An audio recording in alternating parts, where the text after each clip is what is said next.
Hey, so I just finished reading The Mind and the Brain by Dr. Jeffrey Schwartz.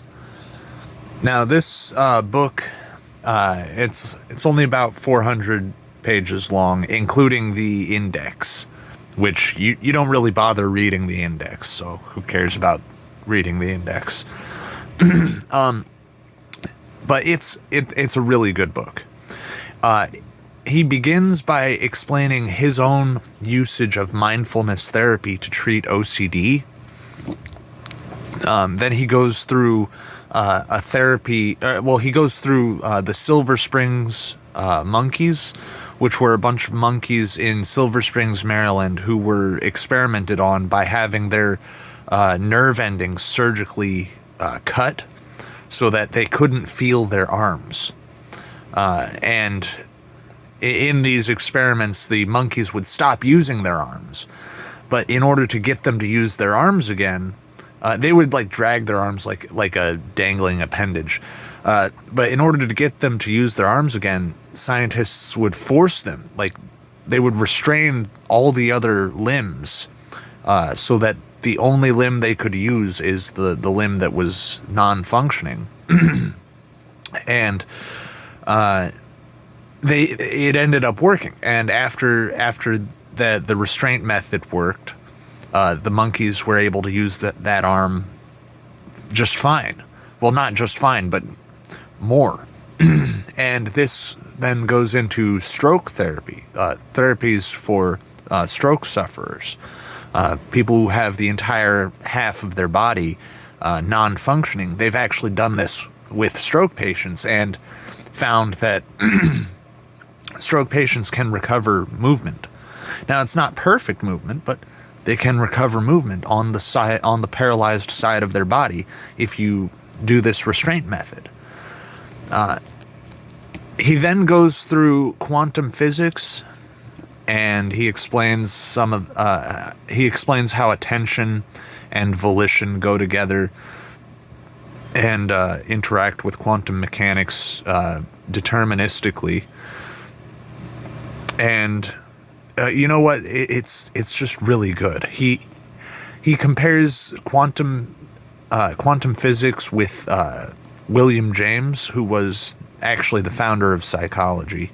Everyone thinks Sigmund Freud was the founder of psychology, but Sigmund Freud came after William James. William James was not a materialist, by the way. He was a pragmatist, which I very much appreciate. But he essentially shows how William James predicted quantum theory and its relation to consciousness 100 years before we had the science to show what quantum theory is. Before quantum theory was even a thing, technically. Because quantum physics didn't really become a thing until the early 1900s. So this book essentially defends free will. And it hints at consciousness being something immaterial. It's not guaranteed that consciousness is immaterial, but it is guaranteed that free will exists. There's just too much evidence to deny that free will exists. People who deny free will are denying the mountain of evidence that free will exists. You need free will in order to achieve the OCD treatment, which is the usage of mindfulness. Mindfulness requires free will.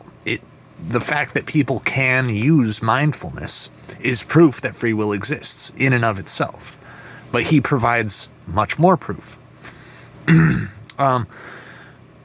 He actually gives a quote near the end in the epilogue. It's basically like, how can we be purely material if our consciousness actually changes the physiological structure of our brains? Now, that's not the exact quote, but that's basically what he said. And it's true. You know, we can actually change the structure of our brains by thinking, by changing the way we think. And that in itself is indicative that consciousness is probably not material. Because if it was material, the material would change us, not us changing the material. So, and one more thing about free will. It's just irresponsible to encourage this idea that free will does not exist. Numerous studies have shown that people who are told that free will does not exist tend to act less responsibly.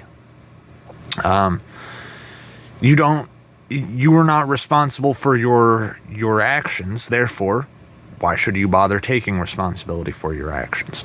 The simple fact is that free will does exist, and it's important to teach people that.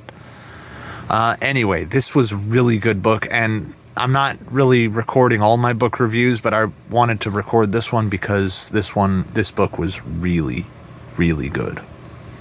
Thank you for watching. Peace.